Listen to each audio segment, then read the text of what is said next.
Firstly, I discuss the basis of five kingdom classification of living beings. Five kingdom classification जो है वो system सबसे ज़्यादा acceptable है. This five kingdom classification of living beings का जो बेस है वो क्या क्या है. First, strength. R.H. Whitaker classify the living beings on the four bases. First, type of cell, body organization, presence or absence of cell wall, and mode of nutrition. Strength, जो living beings हैं इस word के अंदर वो उसमें cell दो type में से एक कोई भी हो सकती है. या तो प्रोकैरियोटिक सेल होगी या यूकैरियोटिक सेल होगी. दूसरा है बॉडी ऑर्गेनाइजेशन. बॉडी ऑर्गेनाइजेशन में देखा जाता है कि उसका जो बॉडी है वो सिंगल सेल से बना है या मैनी सेल से बना है. अगर सिंगल सेल से बना है वो यूनिसेलुलर, और मैनी सेल से बना तो multi cellular.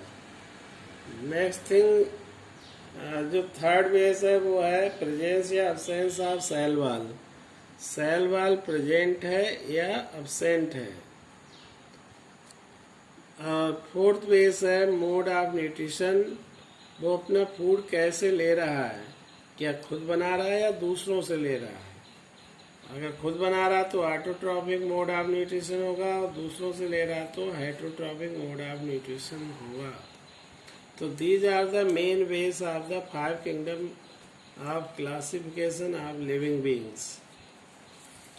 Now student, next topic here, how R.H. Whitaker classify the living beings into five kingdoms. So R.H. Whitaker classify the living beings in 1969. Strength, this classification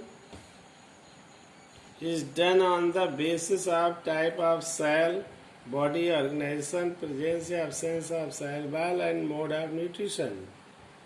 So student, or living beings is of maybe two types, prokaryotes and eukaryotes. Prokaryotes जो हैं वो सभी के सभी वो kingdom Monera में include किए जाते हैं, जबकि यूकैरियोट्स दो कैटेगरी के हो सकते हैं, यूनिसेलुलर और मल्टी सेलुलर. यूनिसेलुलर यूकैरियोट्स को किंगडम प्रोटिस्टा में रखा जाता है. स्ट्रेन मल्टी सेलुलर यूकैरियोट्स को में अब दो कैटेगरी हो गई, जिनमें सेल वॉल है, कुछ में नहीं है. और जिनमें सेल वॉल है उसकी भी दो कैटेगरी हो गई on the basis of mode of nutrition. कुछ जो ऐसे मतलब लिविंग बीइंग्स थे जिसमें हेटरोट्रॉप मोड ऑफ न्यूट्रिशन था और सेल वॉल एब्सेंट थी, तो ऐसे लिविंग बीइंग्स को किंगडम फंजाई में इंक्लूड किया जाता है. और जो living beings autotrophic mode of nutrition के द्वारा अपना फूड ले रहे थे और उनमें सेल वॉल प्रेजेंट थी, तो ऐसे लिविंग बीइंग्स को किंगडम प्लांटी में रखा गया. जबकि जो और लिविंग बीइंग्स जिनमें सेल वॉल एब्सेंट थी और उनमें मोड ऑफ न्यूट्रिशन जो था हेटरोट्रॉपिक टाइप का था, तो ऐसे लिविंग बीइंग्स को किंगडम एनिमेलिया में इंक्लूड किया गया है.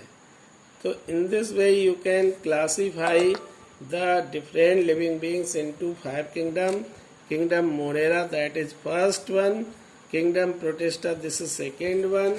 Kingdom fungi, that is third one. Kingdom plantae, that is fourth one. Kingdom animalia, this is fifth one.